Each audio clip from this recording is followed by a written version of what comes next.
২৯তম ঢাকা আন্তর্জাতিক বাণিজ্য মেলার উদ্বোধন করেছেন প্রধান উপদেষ্টা ডক্টর মোহাম্মদ ইউনূস। বুধবার সকালে রাজধানীর পূর্বাচলে এই মেলার উদ্বোধন করেন তিনি।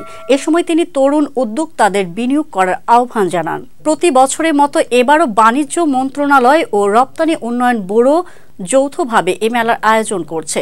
এবারে বাণিজ্য মেলায় প্রথমবারের মতো অনলাইনে বিভিন্ন ক্যাটাগরির স্টল ও প্যাভিলিয়ন স্পেস বরাদ্দ দেওয়া হয়েছে।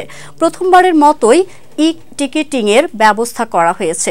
এছাড়া ক্রেতা দর্শনার্থীদের যাতায়াতের সুবিধার্থে বিআরটিসির ডেডিকেটেড বাস সার্ভিসের পাশাপাশি যুক্ত হচ্ছে বিশেষ ছাড়ে উবার সার্ভিস।